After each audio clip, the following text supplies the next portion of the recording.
my dear friends, I am making some salsa, and this salsa has the main ingredient is a serrano peppers, and I'm sharing this video because I want to give you a couple tips that when you're making salsa and you don't want it spicy, you want to cut them in half and remove the seeds.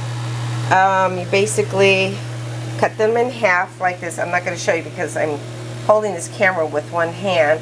So you just basically cut them in half, and then you scoop out the seeds. You see the seeds are there, and just scoop them out, and then you make sure your peppers are rinsed, all of them. And then if you want to make it a little bit more spicier, you can just cut the ends off. You know, just basically cut the ends off like that, and then just put them in there whole. So I did half. I did half, let me show you. I did half, and with half of them are without the seeds, and then some of them are whole, because I want some spiciness to it. And when I'm cooking it, I do cook it with some salt. The reason why I cook it with some salt, it liquefies all the ingredients, so it brings liquid. Salt does like 5 things. I'm going to name a couple. You can name a couple on your comments, but if you know what salt does, it brings flavor. It actually binds flavor. It brings the flavor. It brings out the sweeteners, and tomatoes are a sweet. And then it brings out, it texturizes. So it tenderizes. And then it tenderizes. And do you see all that liquid that's coming out? I haven't even added water. So that's all from the tomatoes. And then the onions have a little bit of liquid, but most of the liquid is from the tomatoes. So I have 2 kinds of tomatoes here.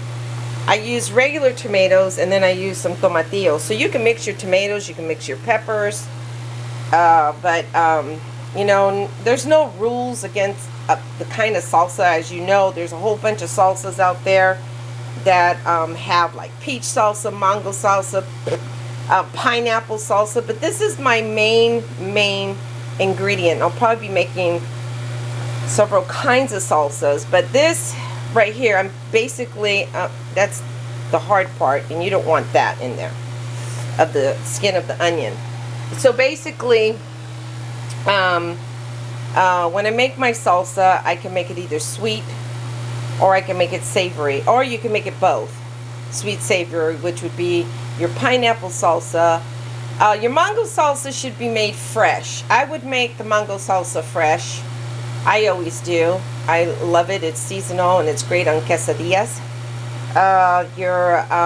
But this is going to be a canned salsa, so I'm going to jar it. I'm going to process it and have it for the winter while the tomatoes are beautiful right now.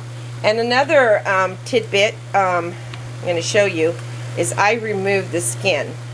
I don't know if I've shown you that on my other videos, but I remove the skin of the salsa. You see that? And so what do I do with the skin? Oh, don't throw them out. You dehydrate them in some kind of oven at a low temperature, very low temperature, at about 200 or warm, and then you grind them and make a powder, and it makes a great umami. And I've shared this with you before because I did a research on umamis a couple years ago, and found out that there is a university on just umami, which a doctor had discovered. This was a flavor, the flavor basically that brings everything else to a flavor. And tomatoes are 8 times more flavorful in umami than any other umami itself. Meat is considered an umami. Onions, garlic, fish. Fish is a huge umami. Chicken, I believe chicken and pork. I believe, I'm not sure, but there are several flavors. But like I said, the salt tenderizes and it liquefies. You see all that? So if your tomatoes, when you're making your tomatoes, whether it's marinara, salsa, your salt is going to bring some liquid to your the salt will bring out the liquids, and then you go from there.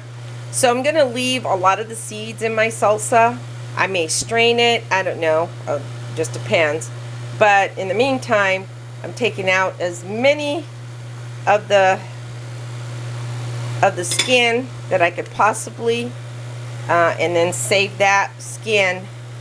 You can make it, you know, like I said, make it into a powder and then put it right back into your salsa, which is another technique that you could use.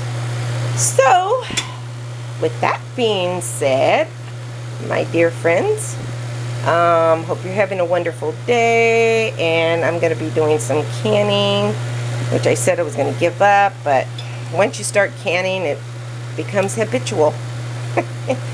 So you can get your canned goods on pretty much anywhere. I get them at the grocery store, or not the grocery store, excuse me. They're a little pricier, but I get them at retail stores.